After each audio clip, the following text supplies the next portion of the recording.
Saudara-saudara kaum muslimin rahimakumullah, lawan daripada tauhid adalah kufur. Kufur bisa dua, bisa kufur iman, bisa kufur nikmat. Kufur itu sifatnya, kafir itu orangnya. Ada orang kufur iman, dan ini merusak akhlak kepada Allah subhanahu wa ta'ala. Kufur iman itu kadang-kadang bentuknya syirik, orangnya disebut musyrik. Kufur iman itu kadang-kadang bentuknya nifaq, orangnya disebut munafik. Kufur iman itu kadang-kadang bentuknya riddah, orangnya disebut murtad. Ini merupakan jenis daripada kufur-kufur iman dan tergelincirnya manusia daripada akhlak kepada Allah subhanahu wa ta'ala. Benar, di zaman sekarang kita tidak menyembah berhala. Memang di zaman sekarang kita tidak menyembah patung. Iya, kita tidak berkeyakinan Tuhan lebih dari satu. Tapi kadang-kadang akhlak kita kepada Allah sering lentur dan luntur, sering bergoyang dan tergoncang, sering kena erosi dan polusi. Bahwa kita tidak menyembah Latta, Uzza, Manat dan Hubal seperti masyarakat jahiliyah dahulu, memang. Tapi Latta zaman sekarang, Uzza zaman sekarang, Manat dan Hubal di zaman sekarang, berhala-berhala di abad kita sekarang ini, kadang-kadang bernama harta, kadang-kadang bernama wanita, kadang-kadang bernama tahta, mungkin juga bernama Toyota. Sesuatu yang lebih kita agungkan daripada Allah, menjelmalah dia menjadi berhala-berhala di zaman kita sekarang ini. Manakala kita di kantor sudah lebih takut kepada kepala bagian kita daripada kepada Allah, maka Tuhan kita barangkali adalah kepala bagian kita. Manakala kita sudah lebih takut kepada manusia daripada kepada Allah, bergeserlah akhlak kita kepada Allah, mengagungkan manusia dan menomorduakan Allah. Maka di zaman sekarang akhlak kita kepada Allah sering kena erosi, sering kena polusi. Mungkin karena sulitnya lapangan kerja, tingginya tensi ekonomi, persaingan hidup yang makin tajam, sulitnya mencari lapangan kerja, orang kadang-kadang nekat, sedikit pertimbangan, picik pandangan, mudah melakukan potong kompas, sehingga terjadilah perbuatan-perbuatan yang memelencengkan akhlak kita kepada Allah subhanahu wa ta'ala. Kadang-kadang terjebak mempercayai selain daripada Allah.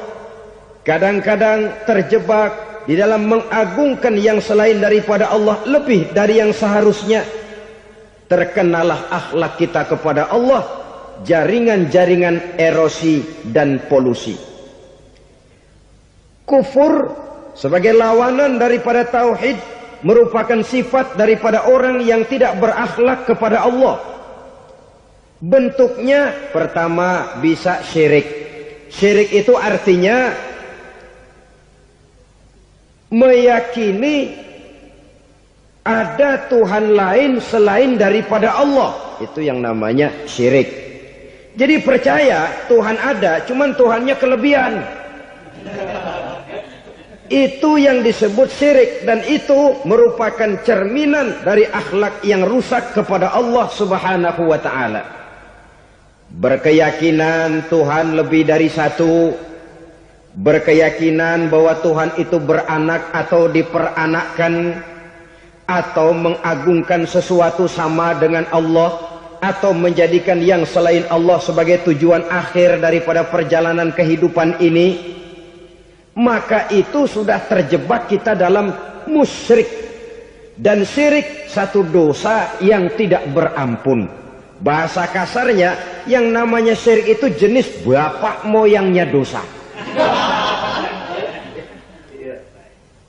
Saudara-saudara, sebab itu saya pesan, kalau memang terpaksa Biasanya yang tinggal di kota-kota besar itu kalau tidak kepengen dosa kan susah.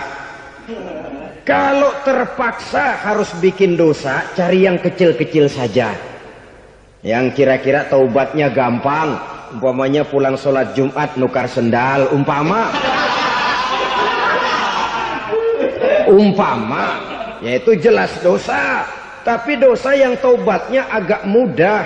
Jangan sampai terjebak ke dalam syirik. Menyekutukan Allah. Kalau sudah menyekutukan Allah, Allah dimadu, murka benar Allah kepada kita. Innallaha la yaghfiru ayyushraka bih wa yaghfiru ma duna dzalika liman yasha. Allah tidak akan memberi ampun kepada orang yang menyekutukannya dengan sesuatu, tapi Allah mau mengampunkan dosa yang selain itu bagi orang yang dikehendakinya. Jadi orang-orang yang sudah terjebak syirik, menyekutukan Allah, meyakini ada Tuhan lain selain daripada Allah, meyakini Tuhan beranak atau diperanakkan, bagaimanapun baiknya mereka di dunia, bagaimanapun sosial jiwanya, bagaimanapun pemurah tangannya memberikan santunan dan pertolongan kepada orang lain, kalau sudah syirik, seluruh nilai kebaikannya akan tidak ada gunanya lagi. Karena tidak ada tempat nilai kebaikan itu bergantung. Sedangkan kita berbuat baik agar diterima oleh Allah. Kalau Allahnya marah kepada kita, siapa yang akan menerima nilai kebaikan itu sendiri? Ini bentuk yang pertama. Yang nyata-nyata menyembah berhala, syirik. Yang nyata-nyata beriktikad Tuhan lebih dari satu, syirik. Atau yang tersamar. Yang tersamar itu yang sering jadi penyakit kita. Saya sejak ada perkutut ini di rumah, perkutut. Saudara-saudara, yang merusak akhlak kepada Allah, yang merusak tauhid setelah syirik, bisa juga berbentuk nifak. Nifak itu sifatnya, orang yang punya sifat nifak disebut munafik. Asal katanya dari nafakun. Nafakun itu satu lubang yang punya dua muka. Seperti goa, ada tempat masuk, ada tempat keluar. Maka munafik orang yang punya dua muka. Kalau bahasa kita, pandai bermain minyak di atas air. Manis jika berhadapan, balik belakang lain bicara. Sehingga apa yang dinamakan nifak, kata Imam Ali Al-Jurjani dalam kitab ta'rifatnya, izharul imanu bil lisan wa kitmanul kufri bil qalbi. Menyatakan, menampakkan iman dengan lidahnya, tapi menyembunyikan kekafiran dalam hatinya. Dengan kata lain, lidahnya mah iman, hatinya mah kafir. Padahal hati itu yang dilihat, padahal hati itu yang dinilai. Kenapa lidahnya mengaku iman? Ya mungkin karena kepepet, mungkin karena kepentingan, mungkin karena ingin mencari kelemahan orang, lalu dia pura-pura beriman. Tapi sesungguhnya hatinya kufur. Ini merupakan penyakit munafik. Dan terus terang, menghadapi orang munafik jauh lebih berat daripada menghadapi orang kafir. Kenapa? Munafik ini kan musuh dalam selimut. Mau dibilang musuh nyata-nyata, apalagi di zaman Rasul ya, ketika periode Madinah, berat sekali menghadapi orang munafik. Mau dibilang kafir, kalau ketemu assalamualaikumnya medok juga. Mau dibilang mukmin, di belakang ngegerundel, nyari-nyari penyakit, nyari-nyari lantaran, mencari-cari gara-gara. Kalau kafir jelas kafirnya, kalau musyrik jelas musyriknya. Tapi munafik, di depan kita dia mengaku beriman, di belakang kita dia caci maki kita. Maka demikian rupa watak orang munafik, Allah benci betul. Sampai dalam Quran orang munafik itu divonis innal munafikin fid darkil asfal minan nar. Orang-orang munafik di dasar jurang neraka yang paling bawah, keraknya neraka. Saudara-saudara kaum muslimin rahimakumullah. Sebab munafik sangat berbahaya. Membahayakan umat, membahayakan agama. Di depan kita mereka ngaku pura-pura beriman, kalau pidato luar biasa, memuji agama setinggi langit, menampakkan seolah-olah dia orang yang dekat dengan agama. Saudara-saudara, agama penting, agama mutlak. Tapi yang ngomong begitu agamanya apa? Remeng-remeng. Cuma sekedar lipstick, cuma sekedar dekorasi, cuma sekedar kamuflase buat ngibuli orang lain.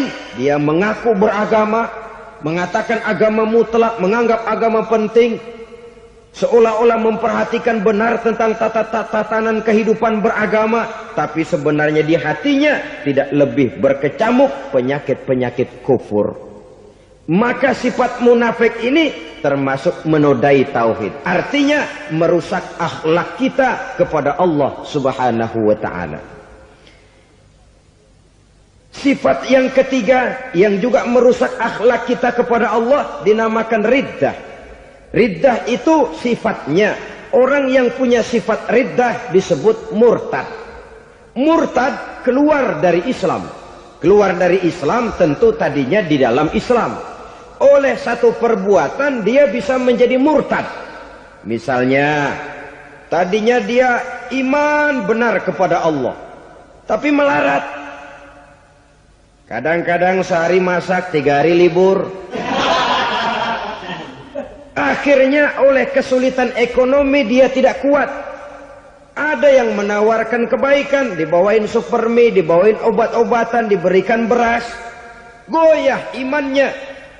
Keluar dia dari Islam, ikut agama orang yang memberikan pertolongan kepadanya, memilih kesenangan sebentar dengan mengorbankan kebahagiaan yang kekal. Maka orang semacam itu riddah sifatnya, murtad orangnya, keluar dari Islam. Dan yang menyebabkan kita murtad bukan cuma orang nyata-nyata memproklamirkan diri keluar dari Islam tapi lalu mengikuti agama orang lain. Bukan cuma itu. Mengakui ada Rasul lagi sesudah Nabi Muhammad bisa menyebabkan kita murtad. Mengingkari nikmat Allah bisa menyebabkan kita murtad. Meyakini semua agama benar bisa menyebabkan orang menjadi murtad. Meragukan kesempurnaan dan kelengkapan Al-Quran bisa menyebabkan orang jadi murtad. Mengingkari sunnah bisa menyebabkan orang menjadi murtad.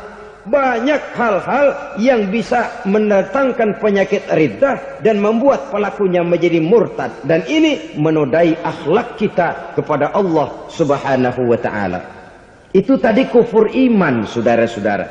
Nyata-nyata mengingkari Allah, baik dalam bentuk syirik, nifak, ataupun riddah. Kufur yang kedua dinamakan kufur nikmat. Apa itu kufur nikmat?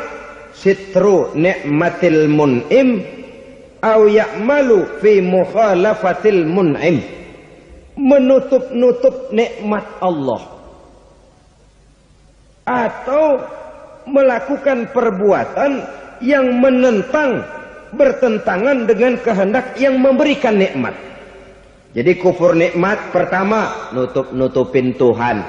Tuhan jalingin. Duit lu banyak amat, dari mana? Gua kerja. Lalu kerjanya nomor 1. Orang yang berakhlak kepada Allah, dia akan menjawab, kamu uangnya kok banyak, dari mana? Rezeki dari Allah. Caranya, saya kerja. Kerja itu cara, rezeki itu dari Allah datangnya. Bukankah di zaman sekarang kita sering terpleset? Ini merupakan cerminan dari rapuhnya akhlak kita kepada Allah Subhanahu wa ta'ala. Karena usaha saya memang, karena saya peras keringat banting tulang, tentu. Tapi sadarkah kita bahwa sepanjang yang bisa kita lakukan cuma berusaha, peras keringat banting tulang,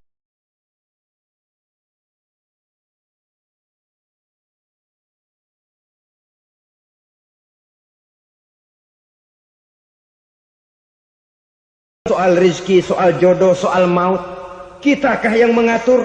Kitakah yang menentukan? Subhanallah. Manusia sungguh tidak berdaya menghadapi 3 hal paling pokok ini. Rezeki, kita cuma bekerja. Kitakah yang menentukan? Tidak. Kita berusaha saja, rezeki belum pasti dapat. Apalagi kalau kita tidak berusaha. Jangan terjebak dalam fatalisme. Belum perang udah nyerah.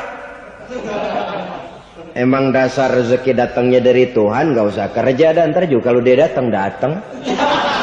Dari mana datangnya? Kerja saja belum tentu dapat rezeki, apalagi kalau tidak kerja. Yang jelas usaha perlu kepastian, itu urusan Allah. Ini akhlak kepada Allah Subhanahu wa ta'ala. Jodoh juga begitu. Kita berusaha, kita berupaya, Allah menghendaki lain jadinya. Maut juga begitu. Siapa sih yang pengen ngadepi maut? Siapa sih yang pengen mati? Siapa sih yang pengen ketemu malaikat Israel? Tidak seorang pun kalau ditanya. Kecuali mereka yang putus asa ya. Kalau otaknya masih normal, mau mati, mesti belakangan dulu udah dikit. Tapi yang satu itu saudara, kalau dia sudah datang, tenaga mana yang bisa menolak? Kalau dia sudah berkunjung, kekuatan mana yang bisa menghindar? Kalau dia sudah ingin bertemu, kemana kita bisa melarikan diri? Manusia sepanjang yang dia lakukan hanya berusaha, tapi kepastian, ketentuan dari Allah Subhanahu wa ta'ala. Orang yang kufur nikmat, nutupin Allah. Dia merasa rezekinya adalah mutlak peras keringatnya. Seolah-olah Allah nggak punya peranan apa-apa di situ. Oh, ini kan saya bisa rumah begini karena saya kerja keras. Oh, ini mobil saya begini, saya kerja keras. Peras keringat, banting tulang, keras.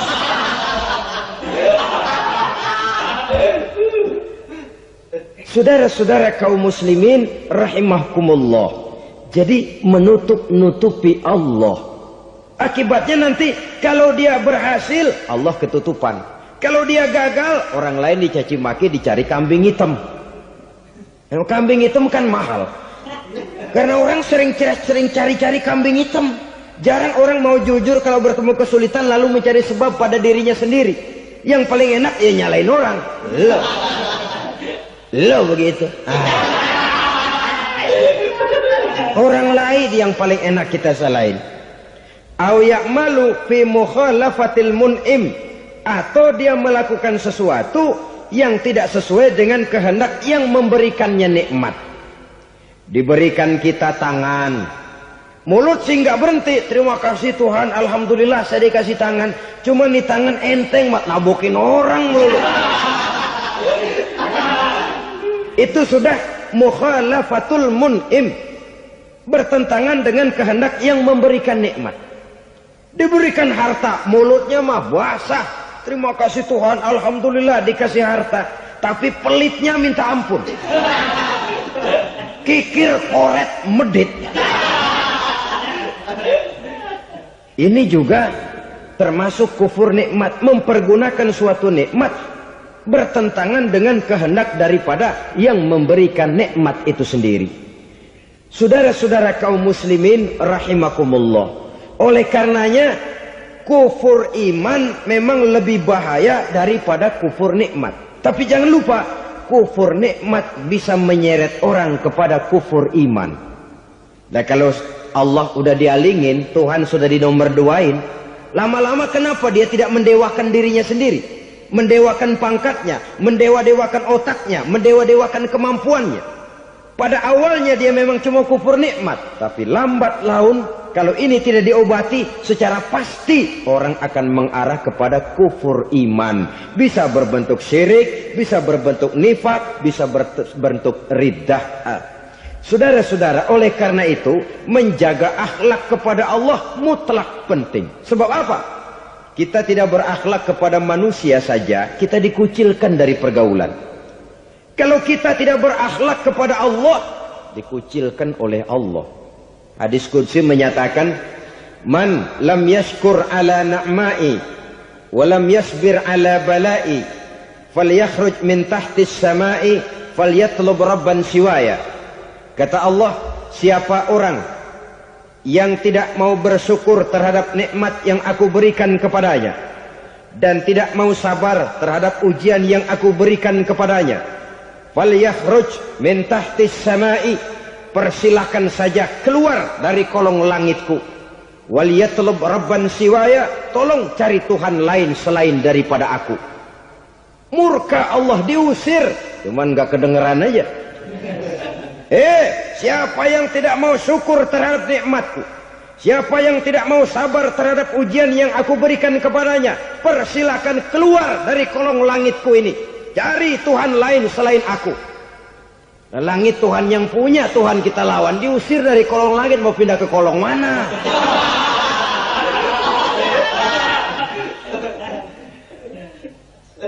Jadi jangan merasa kufur nikmat kan enteng. Iya, kelihatannya begitu, tidak sebahaya kufur iman. Tapi kufur nikmat ini merupakan anak tangga yang kalau kita sudah mulai naik, kita akan naik terus sampai kepada tingkat di mana kita mengalami kufur iman.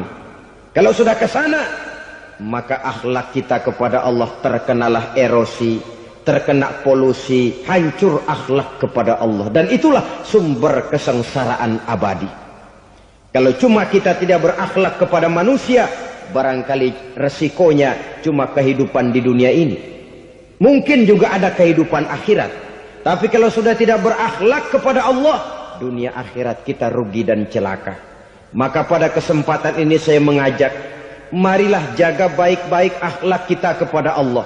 Satu kali kita bertauhid, sampai mati kita bertauhid. Satu kali la ilaha illallah, jangan tergelincir lagi kita keluar daripada kalimat itu. Satu kali kita bertuhankan Allah, jangan bertuhan yang lain selain daripada Allah. Jangan sekutukan Allah, jangan samakan Allah dengan sesuatu, jangan mengangkat yang lain sama agungnya dengan Allah. Sebab dengan demikian kita seolah-olah sudah mengotori akhlak kita kepada Allah Subhanahu wa ta'ala. Saudara hadirin yang saya hormati, jadi oleh karenanya akhlak kita kepada Allah merupakan basis daripada kehidupan beragama. Kalau itu sudah mulai rapuh, mulai terkena erosi dan polusi, mulai rusak, dikhawatirkan nanti nilai ibadah kita kepada Allah juga akan turut ambruk karenanya.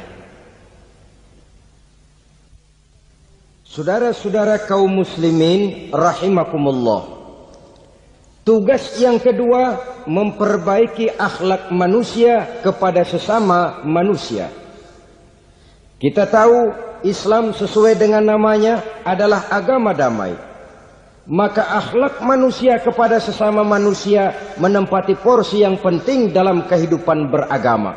Bagaimana seorang muslim bergaul, bertata krama terhadap sesama manusia. Mari kita lihat lebih jauh persoalannya. Untuk memudahkan pembicaraan dari kacamata agama, kita kelompokkan saja manusia itu dalam dua. Pertama yang seiman, dan yang kedua yang tidak seiman. Yang tidak seiman itu kita sebut saja kufur atau kafir. Nah, kepada yang kafir pun kita diajarkan untuk berakhlak, apalagi kepada yang memang nyata-nyata seiman, sekeyakinan, seakidah. Kemanapun Islam datang, ke negara manapun ia masuk, ia tidak menaburkan kerusakan.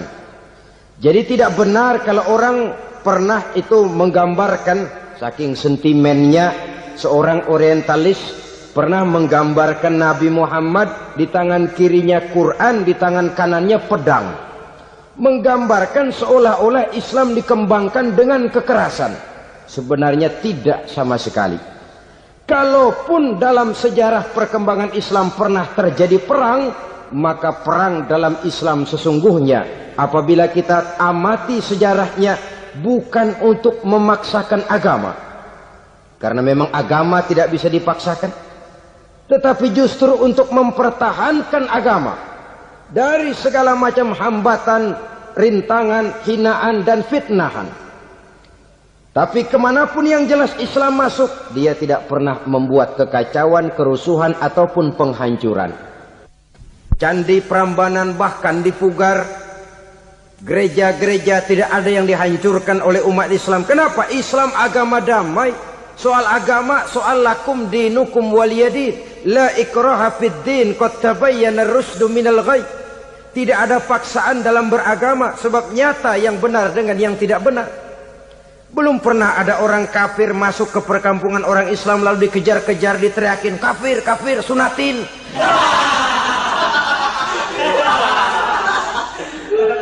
Belum pernah. Kenapa? Islam menghormati orang lain agama. Nah, yang kafir ini macam-macam, saudara. Ada kafir harbi. Nah, ini kafir kerok. Ini kafir yang nyata-nyata memproklamirkan permusuhan kepada umat Islam. Nyata-nyata mengganggu ketenangan umat Islam. Kafir yang seperti ini yang boleh diperangi. Misalnya kita mau sembahyang Jumat dijagain. Nggak boleh sembahyang Jumat, getok palanya. Kafir harbi artinya tantangan perang datang dari mereka, bukan kita yang mulai. Mereka yang buka front. Prinsipnya umat Islam tidak boleh mencari-cari musuh, tapi pun tidak boleh lari kalau ketemu musuh. Musuh jangan dicari, ketemu jangan lari. Karena itu kesan seolah-olah umat Islam ini teroris, umat Islam ini destroyer, umat Islam ini sering menimbulkan keonaran, kerusakan. Sungguh satu fitnahan yang sangat keji. Umat Islam adalah umat yang cinta damai. Islam di masa perkembangannya masuki Eropa melalui Selat Gibraltar, Jabal Tariq, memasuki Spanyol. Islam tidak pernah meruntuhkan gereja. Islam tidak pernah membunuh orang-orang Nasrani. Bahkan Islam mewariskan peradaban dan kebudayaan yang begitu tinggi nilainya di bidang ilmu pengetahuan. Sampai ketika itu Barat banyak mengkaji ilmu pengetahuan dari dunia Islam. Buku-buku berbahasa Arab diterjemahkan ke bahasa Yunani, dipelajari oleh para cendekiawan di negeri Barat sana. Mereka mengambil manfaat yang banyak dari masuknya Islam ke Eropa. Sementara gereja tetap berdiri dengan megahnya. Kuil-kuil tempat peribadatan tidak satupun yang diusik-usik. Kenapa? Islam agama yang cinta damai. Asal dia tidak diganggu, asal kehormatannya tidak dihinakan. Jadi kafir harbi, kafir yang nyata-nyata nantang perang, ngajak belekai. Itu kafir yang nyari penyakit. Kafir harbi ini boleh diperangi dengan catatan mereka yang memang mulai. Yang kedua kafir zimmi. Kafir zimmi, kafir yang hidup di tengah mayoritas muslim, tapi mereka mau hidup dengan aman, damai, tenang. Mereka wajib dilindungi. Bahkan Nabi pernah memberikan satu jaminan, man azazimmiyan faqad azani. Siapa yang mengganggu orang kafir zimmi sama saja dengan mengganggu saya. Kehormatannya dijaga, harta bendanya dilindungi, anak istrinya pun dilindungi. Dan ini jadi kenyataan. Saudara bisa lihat di negara-negara yang mayoritas penduduknya beragama Islam, orang-orang kafir di luar Islam hidup dengan tenang, aman, damai. Di Saudi Arabia, di luar tanah haram, di luar Mekah dan Madinah, banyak orang-orang kafir mencari nafkah. Mereka tenang, aman, dilindungi undang-undang. Begitu di Mesir, begitu di negara Indonesia yang berdasarkan Pancasila ini. Kehidupan beragama menimbulkan gairah, rukun, tenang, aman, damai, sepanjang tidak saling ganggu, tidak saling usik, menghargai orang yang sudah beragama, tidak menjadikan penganut suatu agama sebagai sasaran dari dakwah agama lainnya. Saudara-saudara kaum muslimin rahimakumullah. Jadi memang oleh Al-Quran kita dianjurkan asidda alal kuffar ruhama bainahum. Tegas kepada orang kafir, kasih sayang kepada sesama muslim. Tapi tegas bukanlah berarti marah-marahan, bukan berarti musuh-musuhan, bukan ngajaki perang. Tegas dalam arti punya garis tentang kehidupan beragama. Lakum dinukum waliyadin. Soal kehidupan sosial, mari kerjasama. Bangun jalan, ayo rame-rame. Siskamling, mari bebarengan. Bikin puskesmas, mari sama-sama. Tapi kalau sudah soal agama, itu tidak perlu ada toleransi agama. Yang perlu toleransi antar umat beragama. Kalau umatnya mau kerjasama silakan, tapi tidak menyangkut soal ibadah. Jangan kerjasama di bidang ibadah. Itu kerjasama yang salah pasang, saudara-saudara. Sehingga dengan demikian toleransi adalah menyangkut kehidupan antar umat beragama. Sedangkan agama sendiri punya kapling yang nyata. Sehingga dengan demikian tegas kepada orang kafir dalam arti kita punya satu kepribadian. Tidak ngambang. Enggak, lalu kalau ditanya orang, sebenarnya agama lu apa sih? Ah, gua mah gimana musimnya aja. Agama pakai musim kayak rambutan. Akhirnya ya begitu, musim-musiman. Ke masjid kelihatan, ke gereja hayo, ke candi nongol, ke apa? Bingung malaikat bagaimana nyatetnya nih bocah ini. Di mana aja ada. Kita punya satu kepribadian. Saya muslim dan garis saya ini, lakum dinukum waliyadin. Bagi Tuhan persilakan agama Tuhan, bagi kami agama kami. Kami hormati Tuhan, Tuhan hormat kepada kami. Tapi soal agama kaplingnya jelas. Kerjasama, mari urusan muamalah, bidang sosial. Yuk kita siskamling sama-sama dengan orang lain agama. Mari jaga kerukunan, kesatuan, persatuan, kekompakan. Perbaiki jalan yang rusak, mari sama-sama. Mendandani jembatan yang runtuh, mari sama-sama. Tapi sembahyang, kaplingnya lain-lain. Sebab Nabi juga dulu pernah ditawarkan begitu loh sama kafir jahiliyah dulu, Quraisy itu.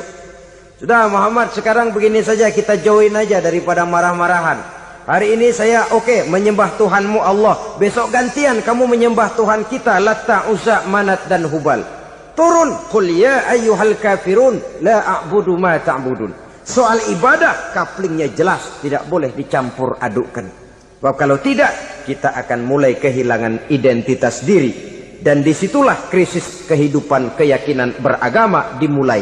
Dari krisis identitas. Hujan gede kan mulainya gerimis dulu. Di mana-mana ya gerimis dulu. Gerimis makin lama makin gede. Kita akan mulai dengan kehilangan identitas diri. Dari sana nanti kita malu mengakui keislaman kita. Kalau orang Islam malu mengakui keislamannya, ini kan ironi, menyedihkan. Ngakui Islamnya saja malu, menonjolkan keislamannya malu. Tidak ada rasa bangga beragama. Padahal ini modal dasar. Hanyalah dengan rasa bangga beragama kita lalu konsekuen. Bangga yang tidak konsekuen, wah pokoknya kan gua kan Islam, agama yang paling benar. Tapi hidupnya sendiri jauh dari tuntunan Islam. Itu bangga yang tidak beralasan, bangga yang tidak perlu dibanggakan sebenarnya. Kebanggaan yang membuat kita konsekuen dan dekat dengan kehidupan beragama.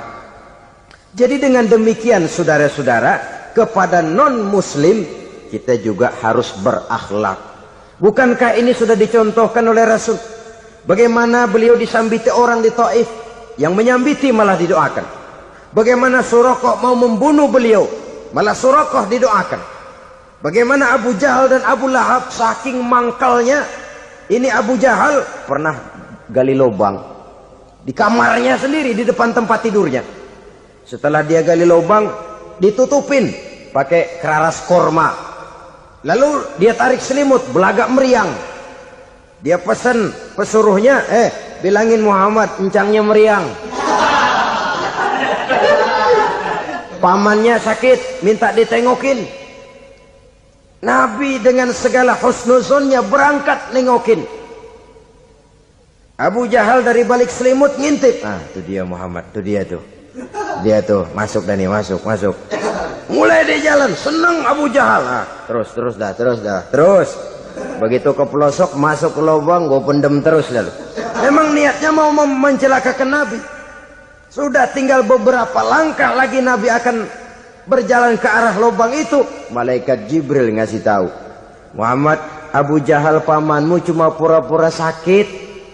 Di depan tempat tidur itu ada lubang sudah dia gali untuk menjerumuskan kamu. Sudah balik pulang. Balik badan Nabi. Sudah hampir mau melangkah, kakinya malah muter pulang. Abu Jahal yang ngelihat Nabi sudah hampir jatuh nggak jadi, balik pulang, lupa kalau lagi sakit. Udah Muhammad buruan sini. Ke pintu dia kejar, dia lupa sama lubang yang dia gali. Begitu dia kejar, dia yang kepelosok masuk ke dalamnya. Sejak saat itu ada pepatah, man hafara hufratan waqa'a fiha. Siapa yang suka nggali lubang, dia sendiri bakal terpelosok ke dalamnya. Jatuh dia ke lubang yang dia gali. Padahal ya paling banter 2 atau 3 meter paling dalam. Dari dalam lubang itu dia teriak-teriak, Muhammad, tolongin, pamanmu kecebur. Kasih tahu Muhammad, kasih tahu. Datang lagi lah pesuruhnya, Muhammad, pamanmu Abu Jahal kecebur, minta tolong diangkatin. Sudah diulur tambang, habis sambung lagi, nggak bisa sampai. Masa iya, cuma kamu yang bisa nolong. Apa yang dilakukan Nabi? Balik mau nolongin. Akhlak. Kita kalau ada orang gali lubang buat nyeburin kita, dia sendiri yang kecebur. Gorok gua kagak lemin loh. Mati sekalian dah. Nabi mah enggak, balik nolongin tuh Abu Jahal. Kenapa paman kecebur? Iya Muhammad, tolong, tambang udah diulur-ulur, sambung-sambung nggak sampai. Aduh kasihan paman nih, pegang tangan saya. Nabi cuma ulurin tangan, nyampe dipegang oleh Abu Jahal. Diangkat ke atas, nyampe atas, apa kata Abu Jahal? Tambang bergulung-gulung nggak nyampe, kamu cuma pakai tangan doang kok bisa Muhammad, hebat banget sihirmu. Mukjizat dia bilang sihir, udah ditolongin nyelak lagi, kan yang enak kita injak palanya. Orang dulu bilang wah katanya nolongin anjing kejepit, udah selesai ditolongin malah yang nolong digigit. Saudara hadirin yang saya hormati, kepada orang-orang kafir kita harus berakhlak, menghormati mereka, tidak memaksakan satu keyakinan dalam batas-batas yang ditolerir oleh agama, yaitu pada masalah-masalah sosial dan muamalah. Itu kepada non-muslim, apalagi kepada sesama muslim. Baik akhlak kepada orang tua, akhlak kepada guru, akhlak kepada jiran atau tetangga, itu semua termasuk dalam akhlak kepada sesama manusia. Akhlak kita kepada orang tua, kadang-kadang kita orang timur ini ketularan orang barat. Engkongnya dianggap CS. Salaman main kedet aja, halo kong. Engkongnya bahalo dibengong. Saudara-saudara kaum muslimin rahimakumullah, akhlak yang tua kepada yang muda, akhlak yang muda kepada yang tua, kepada jiran dan tetangga, kepada sanak famili dan handai tolan, pendeknya kepada sesama muslim. Tetangga ada haknya, ada hak tetangga yang kalau kita berakhlak itu harus dipenuhi. Contoh kecil, kalau saya beli radio, itu saya dong boleh berpikir, ini radio saya beli pakai uang saya setel di rumah saya, sekeras-kerasnya ada apa sama orang lain? Radio gua, yang beli gua pakai duit gua, gue setel di rumah gue, ada urusan apa sama orang lain? Itu kalau menurut saya. Tapi tetangga sebelah saya kan bisa juga ngomong begitu. Mata gue, yang ngantuk gue tidur di rumah gue, kenapa suara radio lu masuk kemari? Ketika itulah lalu kebebasan saya nyetel radio dibatasi oleh kebebasan tetangga saya yang mau tidur. Ini sudah akhlak namanya. Umpamanya lagi ada Nabi ajarkan, iza tobakhta maraqatan fa'akthir ma'aha wa ta'ahad jiranaka. Kalau kamu masak sayur, banyakin kuahnya, bagiin tetangga kamu. Bukan bagiannya itu yang jadi soal, tapi akhlak kepada tetangga. Udah tahu tetangganya kelaparan, diseksa, goreng ikan asin, se-RW baunya ngayap, kembang kempis orang nungguin. Saudara hadirin ma'asyiral muslimin rahimakumullah. Jadi dengan demikian, kalau sudah kembali kepada orang-orang yang nilai imannya sama dengan kita, apapun organisasinya, Apapun baju yang mereka pakai, kaos yang mereka pakai, jaket yang mereka pakai, kalau sudah seakidah, seiman, jaga akhlak kita. Pendapat boleh berbeda, kaos boleh tidak sama, jaket boleh beraneka warna, bendera boleh beragam-ragam, tapi ukhuwah Islamiyah ini utamakan. Adalah lebih baik mencari persamaan dalam kehidupan dan bukan memperbesar perbedaan. Hanyalah dengan mengembangkan nilai-nilai akhlak semacam ini, toleransi tidak hanya diperlukan kepada yang non-muslim, kepada sesama muslim pun toleransi. Artinya apa? Jangan memponis amalan orang lain. Yang usoli, yang tidak usoli, berjalanlah menurut keyakinannya masing-masing. Jangan lalu memponis, itu namanya nggak toleransi. Kamu nggak pakai usoli ya? Enggak. Brengsek. Kamu pakai usoli ya? Iya. Bid'ah. Lah dua-duanya kagak yang bener. Kalau yang sembahyang kagak bener, bagaimana yang kagak sembahyang? Apa itu yang bener? Toleransi, setuju dengan perbedaan pendapat, jangan memponis amalan orang lain. Karena kita hanya beramal, hak menerima adalah Allah Subhanahu wa ta'ala. Jangan sebentar-bentar mencap bid'ah, dolalah, finnar, neraka. Kayaknya neraka kapling orang tuanya kali. Gampang bener masukin orang ke neraka.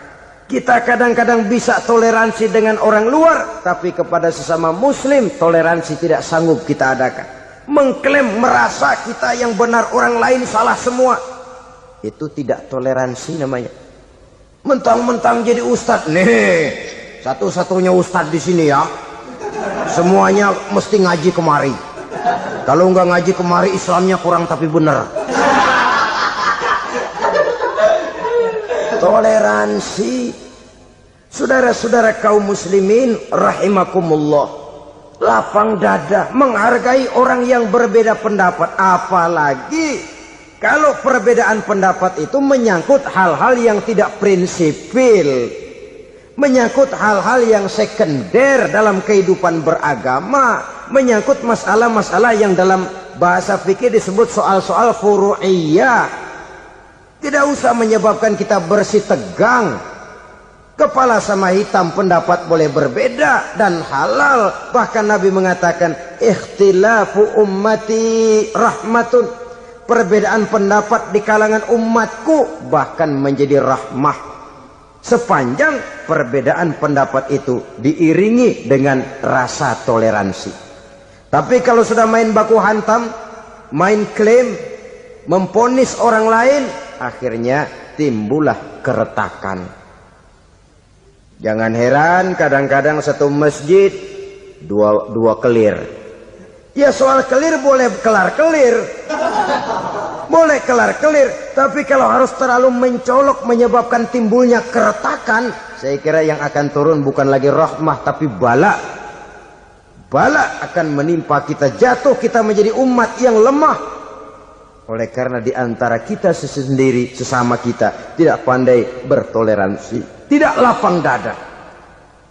Ada anak muda kelihatannya mau majuan dikit, yang tua curiga. Nah, kalau dia maju pasaran gua bangkrut dong nih. Lalu ditekan tuh anak ditekan melejit.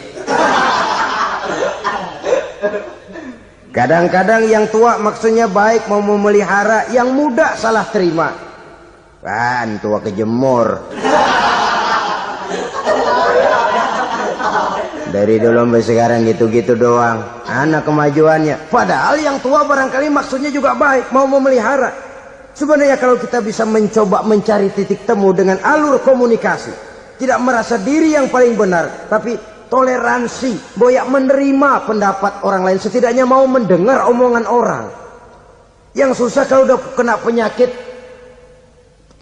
penyakit nggak mau ngerti omongan orang, nggak mau nerima pendapat orang. Kodok di kolong tempayan, cukeng kayu asem, asal ijo udah ijo aja ijo dah. Nggak ngerti omongan orang, yang kayak begini yang orang jadi kesandung. Oleh karena itu saudara-saudara, alangkah nikmatnya kehidupan ini. Apabila kita menyadari kita ini ummatan wahidah, satu umat yang satu, yang diikat dengan akidah. Kalau kepada yang non muslim saja kita diajarkan untuk berakhlak, apatah lagi kepada yang seiman, seakidah, sekeyakinan. Wajarkah perbedaan pendapat yang kecil-kecil lalu menyebabkan kita bertolak belakang, cerai-berai, centang perenang? Bila bertemu di jalan yang satu menyisih ke kiri, yang lain menyingkir ke kanan. Kalaupun juga bercampur di tengah kumpulan orang banyak, persis air dengan minyak. Yang atu melengos, yang atu madep mojok. Orang lain senyum, dia mau pada manyun. Saudara-saudara kaum muslimin rahimakumullah. Realita ini walaupun tidak enak, pahit, tapi masih hidup di sebagian masyarakat kita. Ini yang perlu kita atasi. Soal toleransi kepada orang lain, sejarah sudah membuktikan. Mari kita jangan cuma bisa mengajak orang lain, umat lain untuk bertoleransi dengan kita, tapi kepada sesama kita. Toleransi ini perlu kita tegakkan, perlu kita bina. Terutama di dalam kita menuju bentuk ideal daripada konsep ukhuwah Islamiyah ini, yang memang selalu kita akan cari bentuk-bentuk idealnya sejalan dengan perkembangan situasi dan kondisi yang dihadapi oleh umat. Perbedaan organisasi, perbedaan kepentingan organisasi tidak seharusnya menyebabkan kita merasa meremehkan orang lain dan mengangkat diri, mengklaim diri sebagai yang ter. Jadi dengan demikian, apabila yang pertama tadi akhlak kepada Allah dinamakan hablum minallah, maka yang kedua ini merupakan hablum minan nas. Jikalau baik akhlak kita kepada Allah, baik akhlak kita kepada manusia, nikmat rasanya menjalani kehidupan. Kadang-kadang orang akhlaknya kepada manusia baik, tapi kepada Allah tidak baik. Hormat sama yang tua, menyayangi yang muda, sama tetangga rukun, tapi sama Tuhan nggak mau sujud. Ini baik kepada manusia, tapi tidak berakhlak kepada Allah. Atau sebaliknya, sujudnya sama Allah mah tekun, bener khusyuk, bahasanya juga fasih, luar biasa. Tapi sama manusia sombong, takabur, ujub, merasanya dia doang yang paling benar. Sebab iblis itu ya, itu kadang-kadang datang lewat hati, dan memang selalu markasnya di situ. Kalau dia tidak bisa menggoda kita dengan yang lain, dia tumbuhkan sifat ujub. Dia bisikin, wah memang di kampung ini yang paling banyak ibadahnya ente. Yang lain mana, lihat tuh kerocok semua. Lalu di hati orang itu tertanam sifat iya ya. Nah, tatkala iya ya, dia sudah terkena serangan iblis. Akhirnya apa? Orang lain diremehin. Asalnya kagak mau sembahyang aja diajak salaman udah najis aja dah. Ketemu juga mukanya ditekuk 4. Akhirnya bukan ngajak malah ngenyek, ngina. Lah orang dihina makin jauh, makin tidak tersentuh. Bukan cara itu yang diajarkan oleh Rasul. Bahwa orang tidak mau sholat, tugas kita mengajak. Soal dia tidak sholat, itu dosa dia kepada Allah. Saudara-saudara kaum muslimin, ujub disuntikkan oleh iblis ke dalam hati kita. Sujudnya kepada Allah benar, tapi akhlaknya kepada sesama manusia merasa paling benar sendirian, merasa orang lain salah semua. Pokoknya kalau di luar lingkungannya udah kagak bener aja udah bahaya. Saudara-saudara, ini juga penyakit yang disuntikkan oleh iblis. Sebab iblis itu tipu dayanya luar biasa, strateginya lihai. Makin tinggi kualitas iman, ya makin berat upaya iblis untuk menjerumuskan kita. Karenanya saya mengajak, marilah kita bertoleransi. Baik kepada non-muslim, lebih-lebih lagi kepada sesama muslim yang kebetulan berbeda baju, berbeda kaos, berbeda organisasi, lain bendera yang dibawanya. Tapi toleransi mari kita canangkan. Kita terikat oleh ukhuwah Islamiyah. 2. Yang ketiga, akhlak manusia kepada makhluk Allah lainnya di luar manusia. Islam adalah rahmatan lil alamin. Kalau kita tidak berakhlak, contoh saja ya, kita ini diberikan satu negara yang subur makmur, untayan jamrud katulistiwa, demikian suburnya gemah ripaloh jenawi toto tentrem kertora harjo.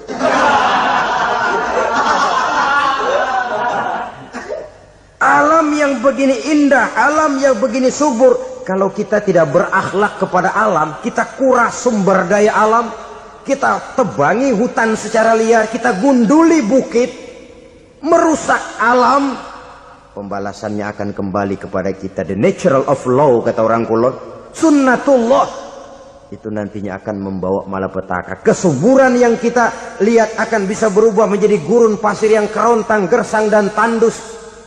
Karena apa? Kita mengeksploitir alam lebih dari yang seharusnya, tidak berakhlak kepada lingkungan di mana kita tinggal.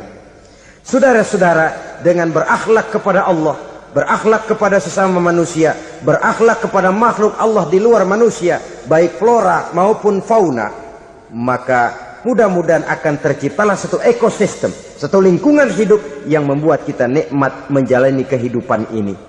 Inilah saja yang kita bicarakan pada pertemuan kali ini. Marilah kita membina nilai-nilai akhlak walaupun berat tantangannya. Sungguh lebih baik rakyat rendah yang berakhlak tinggi daripada pejabat tinggi yang berakhlak rendah. Karena nilai manusia pada akhirnya ditentukan oleh akhlaknya itu. Usikum wa nafsi bitaqwallah. Wassalamualaikum warahmatullahi wabarakatuh.